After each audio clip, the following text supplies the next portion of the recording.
He then begins speaking to the crowd. I have heard many of you, and I have perceived that each of your hearts is rent by a secret sorrow, a grief of which you are not even aware. Your sorrow has been accumulating for centuries, and neither the reasons expressed by you nor the insults hurled at you can dissolve it. On the contrary, it becomes deeper and deeper, and weighs like snow that becomes ice. I'm not one of you, neither am I one of those who accuse you. I am justice and wisdom.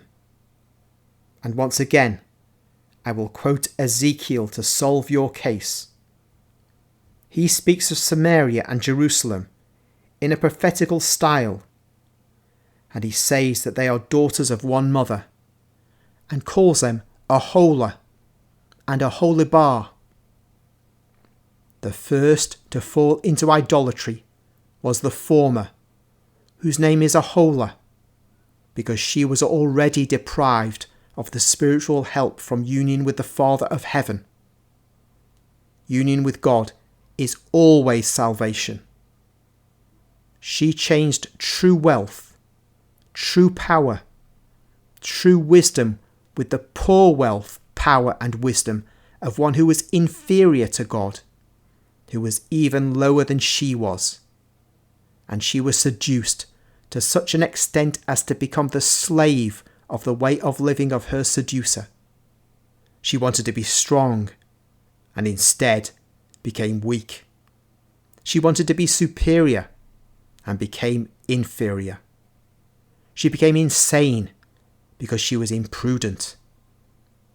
It is not easy for one to get rid of an infection when one has imprudently become infected by it. You may say, inferior? No, we were great. Yes, you were great. But how? At what cost? You know. How many people, also amongst women, become rich at the dreadful cost of their honour? They achieve something that may come to an end. They lose something that never ends: their reputation. There, folks, might be a lesson for us as individuals, that our journey through life, where we have all these attractions of power and wealth that can seduce us and take us away from union with God. So we are like Aholah in that sense. But then Jesus is speaking to them as a nation. And we can say of, say, the British and French empires of the 19th century and the American semi-empire of the present time, that these things, this power, this wealth, takes one away from union with God. It's possible to say that isn't necessarily the way it needs to be, but it seems to have done that in every case. And so one must be wary of wealth and power, and also the wisdom that doesn't come from God, which we might say the wisdom of science and technology in our day. But it could be other kinds of wisdom. The wisdom of 19th century English political philosophy, for example. It could be a whole range of things. The 18th century's encyclopedists of France who laid the ground for the French Revolution. All kinds of non-godly things can lead us away from God and break our union with God. So it's not just the Samaritans of 2,000 years ago that need to hear this. When Aholibah saw that Aholah's folly had brought her wealth, she wanted to imitate her and became more deranged than her sister, and was twice as guilty, because she had the true God with her, and she should never have trodden on the strength that she received from that union. And a terrible severe punishment was inflicted on the twice crazy fornicatrix Aholibah, and a more severe punishment will be imposed. God will turn his back on her. He's already doing so in order to go to those who do not belong to Judah.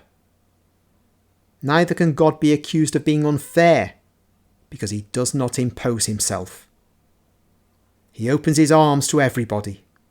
He invites everybody. But if one says to him, "Go away," he goes away. He goes to seek love elsewhere, to invite other people, until he finds someone who says to him, "I will come." I therefore say to you that you can find relief from your torture, and you must find it by meditating on what I told you. Ahola, recover your consciousness. God is calling you. Again, here we have a reflection for our personal lives, that we see the rich and we want that sort of life.